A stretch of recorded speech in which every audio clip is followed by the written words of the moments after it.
देखो, हम लोग का टॉपिक चल रहा है ब्लड। ठीक है, हम लोग ब्लड के स्ट्रक्चर बारे में पढ़ चुके हैं, प्लाज्मा के बारे में पढ़ चुके हैं, ब्लड कॉर्पसल्स के बारे में पढ़ चुके हैं, कोटिंग के बारे में पढ़ चुके हैं। आज हम लोग पढ़ेंगे एक उसमें कड़ी में एक महत्वपूर्ण कड़ी है जिसका नाम है ब्लड ग्रुप। ठीक है, जैसा कि जानते हैं कि ब्लड ग्रुप हर मनुष्य का अलग अलग होता है। ठीक है, और जिसमें से उसी के बारे में जानेंगे। देखो, ब्लड ग्रुप जानने की आवश्यकता क्या पड़ी, क्योंकि ब्लड जो होता है एक मैच, हर मनुष्य का ब्लड हर मनुष्य में देना संभव नहीं है, क्योंकि हमारे शरीर में एंटीजन और आरएच फैक्टर्स अलग अलग होते हैं। तो इसीलिए अगर सही मिलान वाले ब्लड ग्रुप नहीं दिया जाए तो ब्लड चढ़ते समय उस व्यक्ति की मृत्यु भी हो सकती है। तो उसी के बारे में आज हम लोग जानेंगे कि ब्लड ग्रुप टाइप क्या होता है, किस तरह की सावधानियां बरतना चाहिए, आरएच फैक्टर्स क्या होता है, उसी के बारे में जानेंगे। ठीक है, तो देखो पहला लिखा हुआ जो है, ये ब्लड ग्रुप का जो खोज करने वाले साइंटिस्ट थे, वो साइंटिस्ट का नाम था लैंड स्टीनर। क्या नाम था? Land Steiner. याद रखिएगा, पहला क्वेश्चन आपसे यही पूछा जाता है कि ब्लड ग्रुप की खोज करने वाले व्यक्ति कौन थे। ठीक है, तो इसे खोज करने वाले कौन थे? लैंड स्टीनर, याद कीजिएगा। और विलियम हार्वे किसका खोज किए थे? हाँ, ब्लड का क्या किए थे? खोज किए थे। फिर चलिए देखिए, फिर हाँ, उसके बाद बोले इतने जल्दी नहीं बोलिए। बोला जाता है ब्लड को मानव में मुख्य रूप से जो मनुष्य होते हैं उसको मुख्य रूप से 4 प्रकार के ग्रुप में बांटा गया है। कितने प्रकार के ग्रुप में बांटा गया है? 4।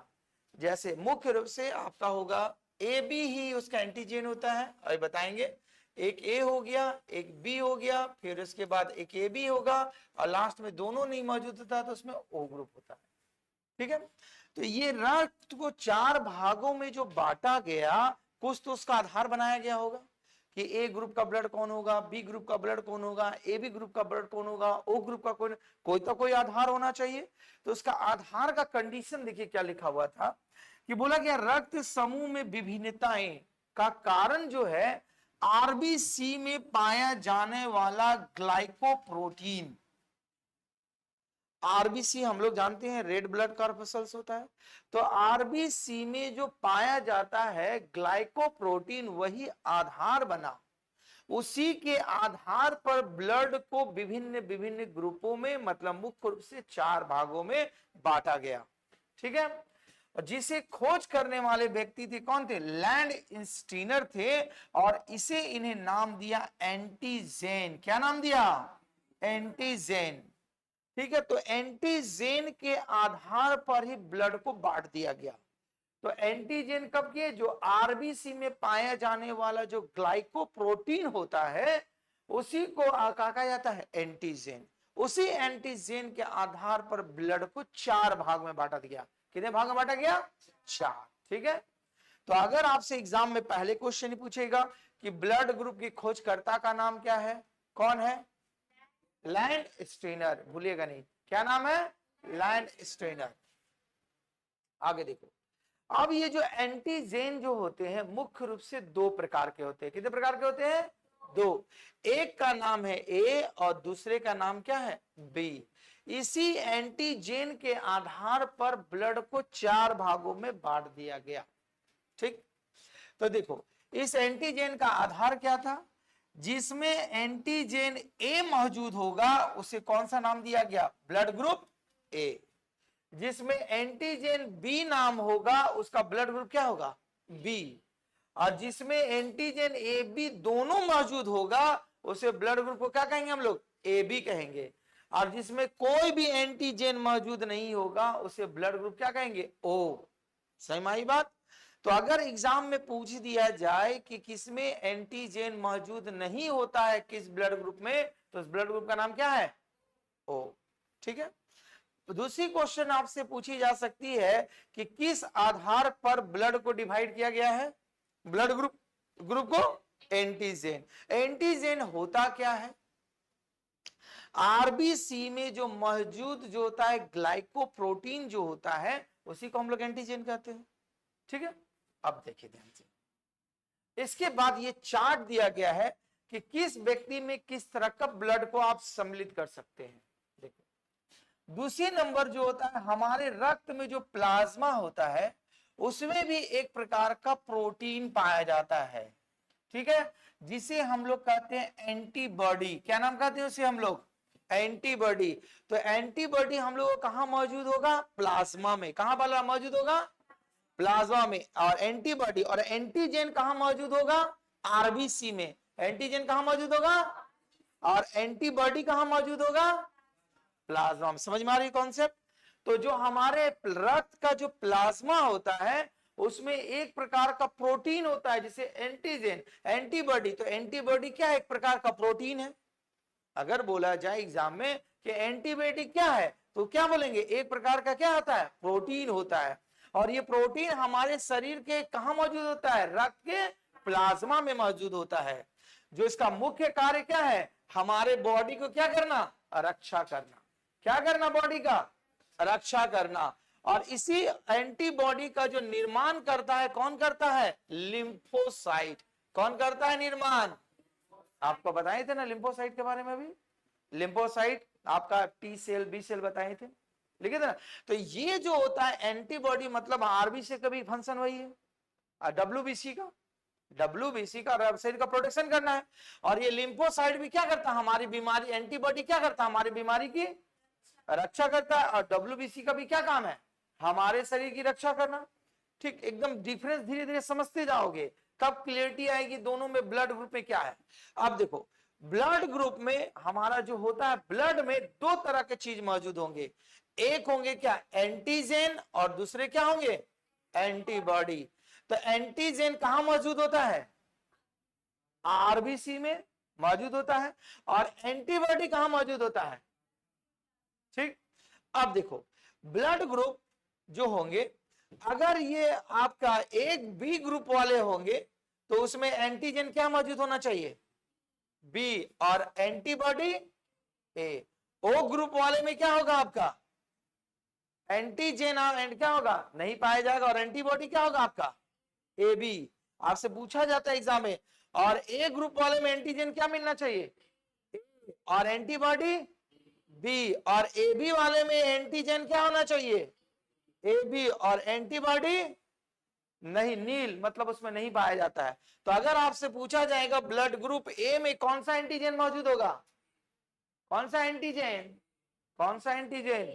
और एंटीबॉडी बी। क्योंकि आपको बोले ना ब्लड ग्रुप को जो होता है एंटीजन के आधार चार, दो तरह का होता है, ए और बी। तो एक होता है जिसमें ए मौजूद होगा तो ए कहलाएगा, बी होगा तो बी कहलाएगा, ए बी होगा तो ए बी कहलाएगा। और दोनों में से कुछ मौजूद नहीं होगा तो क्या होगा? ओ कहलाएगा। तो अगर बी वाले ब्लड ग्रुप में कौन सा एंटीजन मौजूद होगा? बी। और एंटीबॉडी ए। उल्टा, ठीक है, एंटीजन बी होगा तो एंटीबॉडी क्या होगा? ए होगा। ओ ग्रुप में एंटीजन मौजूद नहीं होता, आपको पहले बताएं कि ए बी नहीं पाया जाता है। ठीक, तो जब नील होगा तो इसमें एंटीबॉडी कौन कौन सा मौजूद होगा? A B. जस्ट रिवर्स होगा, ए बी नहीं पाया जाता है इसीलिए हम लोग उसको क्या कहते हैं? O group. और एंटीबॉडी ए बी होगा। अब देखो ए वाले में एंटीजन क्या होगा? ए। तो उसमें एंटीबॉडी कभी ए होगा नहीं। कौन सा आना चाहिए? क्योंकि इसी से चार्ट से क्वेश्चन बनता है, 4-5 तो क्लियर क्यों हो रहा वो चीज को समझो। एंटीजन और एंटीबॉडी का कॉन्सेप्ट पकड़ में आ जाएगा तो आपका कभी गलती नहीं होगा ये चार्ट। क्योंकि एंटीजन मतलब अगर ए है तो उसमें क्यों एंटीजन ए होगा। तो जब एंटीजन ए है तो एंटीबॉडी कभी ए हो सकता है नहीं, क्या होगा? बी होगा। ठीक, अगर किसी का anti blood group A B है तो उसमें एंटीजन क्या होगा? A B. तो क्या एंटीबॉडी कभी ए बी हो सकता है? नहीं होगा। क्या हो जाएगा? नील हो जाएगा, कुछ भी नहीं होगा। कौन सा सही मार रही है? अगर किसी का ब्लड ग्रुप बी है तो उसका एंटीजन क्या होगा? Antigen B. और एंटीबॉडी ए। उल्टा बोलना है क्योंकि एंटीजन के आधार पर ही ना ब्लड को बांटे हैं। तो जिसका अगर सपोज करो एंटीजन बी है तो ब्लड ग्रुप उसका क्या होगा? कौन सा ब्लड ग्रुप होगा? और जिसका एंटीजन बी है उसका ब्लड ग्रुप, और जिसका एंटीजन ए बी है उसका blood group A B. Antigen A B तो एंटीबॉडी नहीं होगा, जिस खत्म हो जाएगा उसका। कौन सी सही मारी है? आप बोलना एकदम ध्यान से सुनो। अगर किसी का एंटीजन ए है तो ब्लड ग्रुप क्या बनेगा? तो एंटीबॉडी क्या बनेगा? बी। किसी का ब्लड ग्रुप बी है तो उसका एंटीजन क्या होगा, तो एंटीबॉडी क्या बनेगा, ए। किसी का, अगर किसी का एंटीजन ए बी है तो उसका ब्लड ग्रुप क्या बनेगा, और एंटीबॉडी कौन से सही मारा, और किसी का ब्लड ग्रुप ओ है तो उसका एंटीजन क्या होगा, तो एंटीबॉडी क्या होगा।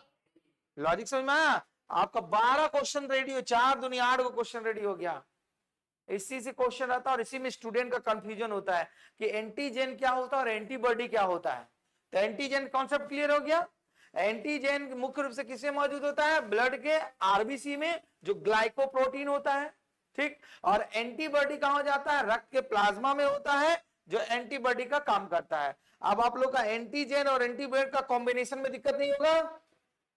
देखो आगे देखो। इसके बाद बोला गया है आगे चल के 1940 ईस्वी में 2 व्यक्ति साइंटिस्ट थे, एक का नाम था लैंडस्टीनर और दूसरे का नाम था वीनर, ठीक।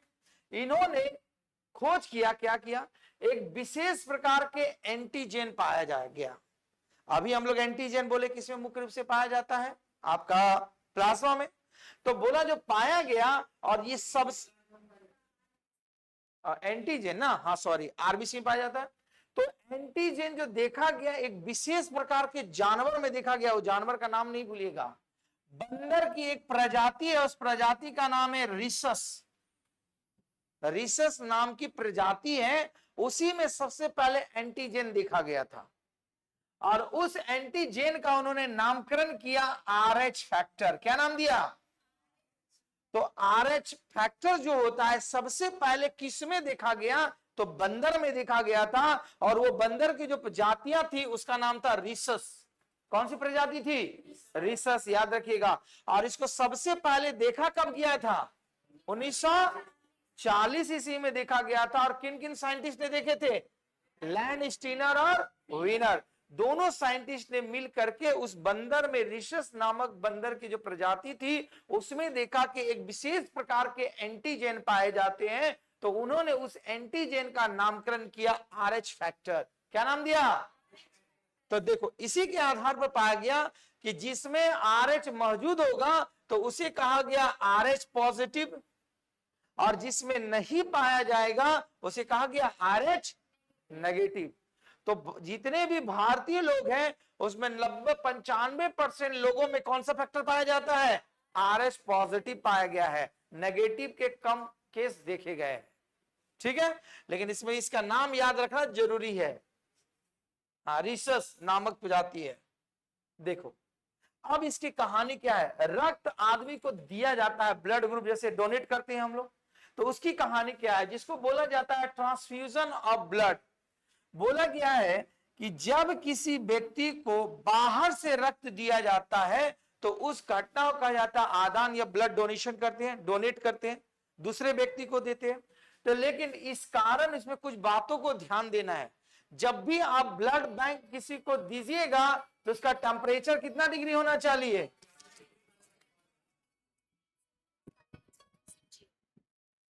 हेलो हाँ बोलिए,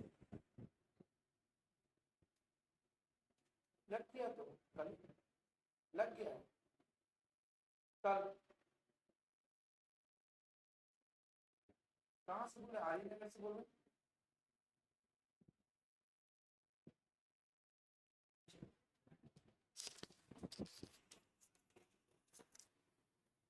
देखो ब्लड बैंक का जो में आप ब्लड रखेंगे तो उसका टेम्परेचर 40 डिग्री फ़ारेनहाइट रहा है। और हम लोग जो ब्लड डोनेट करते हैं 1 यूनिट, उसका मेजरमेंट याद रहेगा 200 ml होता है। कितना ml होता है, लिखा भी होगा कहीं, देखो एक व्यक्ति में एक बार में कितना, 1 यूनिट ब्लड, 1 यूनिट से ज्यादा आपसे ब्लड नहीं लिया जाएगा। बोले 4-5 यूनिट निकालो, नहीं निकालेगा, क्योंकि शरीर में ब्लड बनने में टाइम लगता है। अब ऐसा केस बोलता है कि ब्लड दिए तो ब्लड घटता है, कभी नहीं घटता है। ब्लड होता है कुछ समय के बाद वो फिर से ब्लड आपका जितना चाहिए ब्लड आपका शरीर में ऑटोमेटिक बन जाता है। तो 1 से 1 यूनिट से ज्यादा नहीं, मैक्सिमम अगर अर्जेंट रहा तो 2 यूनिट से ज्यादा ब्लड आपसे नहीं ले सकता है वो, नहीं तो आदमी मर जाएगा। वो कितना ml के बराबर होता है आपका, 200 ml। और ये रेट तो पुराना है, गवर्नमेंट रेट है कि 1200 से 2000, लेकिन ब्लड का कोई पैसा लिया नहीं जाता है। क्योंकि ब्लड डोनेशन का रूल है कि ब्लड आप देंगे तभी आपको ब्लड दिया जाएगा। अगर ब्लड की किसी व्यक्ति को दरकार पड़ गई है तो अभी क्या है, हॉस्पिटल में लेके जाएंगे कि हमको दे दिए, नहीं, जब नहीं मिलेगा तब उसके बदले में चार्ज किया जाता है। अभी तो करंट तो 4 से 5 हजार रुपए लेता है 1 यूनिट का चार्ज। अगर किसी को ब्लड का दरकार पड़ गया, नहीं मिल रहा है, तो 1 यूनिट ब्लड का 3 से 4 हजार रुपए ले लेगा आपसे, लेकिन पैसा देने का नहीं है, उसके बदले में क्या होता है, ब्लड आपको देना पड़ेगा तभी ब्लड देगा। तो क्या कीजिएगा, ब्लड तो हम लोग बहुत शौकिया तौर पर डोनेट करते हैं। ये वर्ल्ड हेल्थ ऑर्गेनाइजेशन के द्वारा ऐसा सिस्टम बनाया गया है, जितने भी वर्ल्ड में या इंडिया में हॉस्पिटल्स हैं, वो ब्लड डोनेशन कार्ड बनता है, डिजिटल कार्ड। ठीक है, उस कार्ड का फंक्शन क्या है, जब भी आप ब्लड डोनेट कीजिए ना, वो डिजिटली उसमें यूनिट को चढ़ा लीजिए। उसका फायदा क्या होगा, सपोज दैट आपके पास कार्ड बना हुआ है, अगर आपके किसी रिलेशंस में दरकार पड़ गया तो उसी कार्ड से वो ब्लड माइनस हो जाएगा। लेकिन हम लोग क्या होता है, ब्लड डोनेट करते हैं, कोई एंट्री होता है कहीं पर, वो तो क्या होता है, ऑफलाइन एंट्री होता है। अगर आप रहते हैं हजारीबाग में, आपको रांची में ब्लड का दरकार पड़ गया, कैसे दीजिएगा, तो फिर वहां आपको ब्लड निकालना पड़ेगा। लेकिन अगर डिजिटली लिंक रहिएगा तो आपका ब्लड वहां देखेगा, रिकॉर्ड में दे देगा ऑटोमेटिक ब्लड। सेम आई बात। तो जब भी ब्लड कैंप लगे तो बोलो ठीक है हम ब्लड का डोनेट करेंगे, बट हमको डिजिटली एंट्री करना है। उससे क्या होगा, आपको परेशानी नहीं होगी ब्लड को। याद रहेगा बात, ये बहुत बड़ी चीज बता रहे हैं, ये सब जगह लागू है। दूसरी बात, उस ब्लड का ब्लैकमेलिंग नहीं होगा। ब्लैकमेल समझते हैं ना, कि माल स्टोर है, ब्लड को बेच दे रहा दूसरा को, तो आप जब आपके पास 5 यूनिट आप रिजर्व रखे हुए तो कभी भी 5 यूनिट आप ब्लड ले सकते हैं। अगर दरकार पड़ा तब, या रिलेशन में दरकार पड़ा तब उस ब्लड का यूज किया जा सकता है। नहीं तो ब्लड देते जा रहे, कहां जा रहा हो ब्लड, बोलते रक्त दान महादान, कहां किसको दान हो रहा हो पता नहीं चल रहा है। मान लीजिए ब्लड लेके बेच दे रहा तो क्या पता चल रहा, नहीं, लेकिन डिजिटल लिंक रहिएगा तो नहीं पता चलेगा, आपका उतना शो करेगा। ठीक है, याद रखिए जब यहां पर बताएं बात। तो ब्लड बैंक के लिए टेम्परेचर मिनिमम कितना होना चाहिए, 40 डिग्री सेंटीग्रेड। 1 यूनिट बराबर कितना ml के बराबर होता है, 200 ml। देखो, अब देखो, ब्लड जब हम किसी व्यक्ति को डोनेट करते हैं तो हम लोग तो जानते हैं कि 4 तरह का ही फैक्टर होता है ब्लड ग्रुप। क्या होता है, ए बी, ए बी और ओ। इसको हम लोग एंटीजेन के आधार पर डिवाइड किए हैं। लेकिन इसके अलावा भी ब्लड में मौजूद होता है ग्रुप के साथ साथ कौन सा चीज पाया जाता है, RH फैक्टर। और ये RH फैक्टर 2 तरह का होता है, एक पॉजिटिव और एक नेगेटिव। जिसमें मौजूद होगा तो वो प्लस वाले कहलाएंगे, और जिसमें मौजूद नहीं होगा माइनस वाले। तो इसीलिए जो बोला जाता है, जब आप ब्लड ग्रुप डालते हैं तो ये फैक्टर को देखा जाता है। ये नहीं कि ब्लड दिए तुरंत चढ़ा लिए, उसका अभी कभी भी जाओगे हॉस्पिटल में, ब्लड चढ़ाने से पहले आपका ब्लड का सैंपल लिया जाता है। सैंपल लेने के बाद चेक करता है कि अच्छा इसे कौन सा ग्रुप है और उसमें कौन सा फैक्टर ब्लड है। अगर उल्टा पुल्टा हो गया तो ब्लड देते समय वो आदमी की मौत भी हो सकती है। अगर किसी उल्टे व्यक्ति को उल्टा ब्लड दे देंगे तो मर जाएगा। तो इसीलिए ब्लड देने से पहले ब्लड ग्रुप पूछा जाता है और उसको चेक किया जाता है, तो सावधानी बरतिएगा। देखो, यदि हम RH प्लस वाले किसी व्यक्ति को RH माइनस वाले व्यक्ति को दे देते हैं जिसका ब्लड ग्रुप में RH प्लस है, अगर हम RH माइनस वाले व्यक्ति को दे देंगे तो पहली बार तो वो व्यक्ति कुछ नहीं होगा, लेकिन दूसरे बार वो व्यक्ति मर जाएगा। क्यों, क्योंकि RH ऐसा फैक्टर होता है जो ब्लड में चिपचिपा बनाता है। माने ब्लड को क्या होता है, जैसे कोई भी चिपचिपा मतलब समझते हैं ना, ब्लड को चिपचिपापन बनाए रखता है, जिसके कारण हमारे सारे न्यूट्रिएंट का फ्लो अच्छा हो। तो जब ज्यादा चिपचिपा हो जाएगा तो क्या होगा, वो ब्लड का कोटिंग बनने लगेगा, भीतर में जमने लग जाएगा, जिसके कारण आदमी क्या हो जाता है, नस फट के मर जाएगा। तो वही चीज बोला गया है कि RH माइनस वाले व्यक्ति की मृत्यु है तो इसका वजह क्या होता है, ऐसी स्थिति में रक्त में अत्यधिक चिपचिपापन हो जाएगा और उसका बहाव क्या होगा, जिस फ्लो मोशन से ब्लड बह रहा है वो बहना बंद कर देगा और ब्लड क्या हो जाएगा, आपका नस के फट जाएगा और आदमी की मृत्यु हो जाती है। यही वजह है कि अगर कोई व्यक्ति RH प्लस वाले हैं तो उसको ब्लड RH प्लस वाला ही देना पड़ेगा। और O ग्रुप वाला का कंडीशन तो अपना है, डोनर होता है वो सबको दे सकता है, ब्लड उसमें RH का होना जरूरी है, ध्यान देना है। अगर उल्टा पुल्टा RH वाले दे दिया तो ब्लड ग्रुप मैच होने के साथ भी वो आदमी मर जाएगा। कॉन्सेप्ट रहेगी बात, ठीक। दूसरी बात देखो, ये तो यूनिवर्सल ट्रूथ है।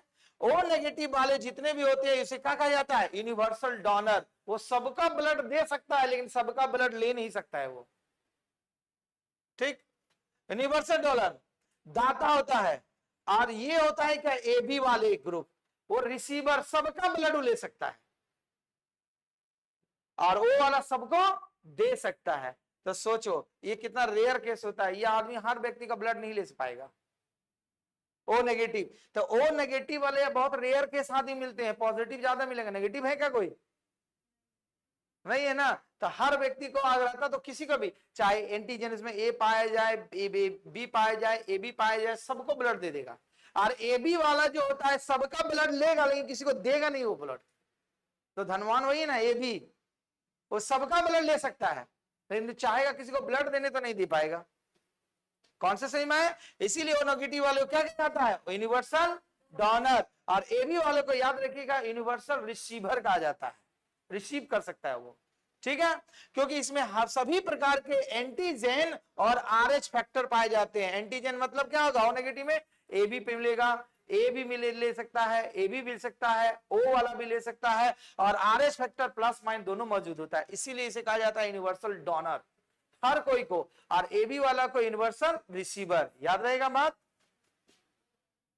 अगला पॉइंट समझिए, देखो अब देखो कि आप लोगों ने सुना होगा कि बच्चे कभी कभी जन्म लेते के साथ मृत्यु हो जाती है, उसका वजह भी ब्लड ही बनता है कहीं ना कहीं। कारण क्या कारण है समझिए, जिसको कहा जाता है इरिथ्रोब्लास्टिक फैटल्स, ठीक है। बोला गया कि अगर किसी पिता के ब्लड में क्या पाया जाता है? आरएच प्लस पाया जाएगा, और उसकी माता में क्या पाई जाएगी? ब्लड में आरएच माइनस पाया जाएगा। तो ऐसी स्थिति में पहली बार संतान तो जीवित रह सकती है, पहला बार बच्चे का जन्म दी माता जीवित रहेगी, लेकिन दूसरे बार जन्म देंगे तो बच्चे मर जाएंगे। क्यों? अभी बताएं कि आरएच प्लस वाले को क्या मिलना चाहिए? आरएच प्लस ही होना चाहिए, और आरएच माइनस वाले को क्या मिलना चाहिए? RH minus. तो मेल है क्या आपका? आरएच प्लस, और फीमेल क्या है? तो पहला बार तो चल गया काम, लेकिन दूसरा बार क्या हो जाएगा? आपका डेड हो जाएगा बच्चे का। तो वही बोला गया, किंतु उसके बाद की संतान मृत पैदा होगी या जन्म के बाद तुरंत मर जाएंगे। तो इसीलिए देखो कि जब बच्चे का जन्म होने से पहले पिता का भी टेस्ट कर लिया जाता है, माता का भी टेस्ट कर लिया जाता है कि इसमें कॉम्बिनेशन सही है कि नहीं किया हुआ। तो समझ में आई आरएस फैक्टर का बात। और ये आरएस फैक्टर सबसे पहले देखा गया था रिशस नामक बंदर में। किसमें देखा गया था? ठीक है। और इसे खोज करने वाले कौन कौन थे? लैंडस्टीनर और विनर ने खोज किए थे। कब किए थे? 1940 में। याद रहेंगे बात। तो इसीलिए आरएच का कॉम्बिनेशन आपको समझ में आ गया। यूनिवर्सल डोनर के नाम से कौन सा ब्लड ग्रुप जाना जाता है? और यूनिवर्सल रिसीवर का नाम से एबी। एंटीजन कितने प्रकार का होता है? एंटीजन अब दो बोले थे ना, एंटीजन दो था, उसी के आधार पर ब्लड ग्रुप 4 प्रकार का होता है। ठीक, उसके आधार पर एंटीजन 2 है, उसी के आधार पर ब्लड ग्रुप को 4 भाग में बांटा गया। एंटीजन कौन है? ए और बी। पहला वाला में मिला तो ए, फिर नहीं मिला तो बी, फिर दोनों कंबाइन हुआ तो ए बी, नहीं मिला तब ओ। ठीक, अगर एंटीजन ए है तो एंटीबॉडी क्या होना चाहिए? बी। और एंटीजन बी है तो एंटीजन क्या होना चाहिए? एंटीजन बी है तो एंटीबॉडी क्या होना चाहिए? हाँ, और अगर एंटीजन ए बी है तो एंटीबॉडी क्या होगा? नहीं होगा। और अगर एंटीजन आपका क्या हुआ? अगर कुछ भी नहीं है तो एंटीबॉडी क्या होगा? लॉजिक समझ में आया? ठीक है, बस इतना आपका पूरा का पूरा ब्लड ग्रुप था और पूरा का ब्लड का टॉपिक था। धन्यवाद।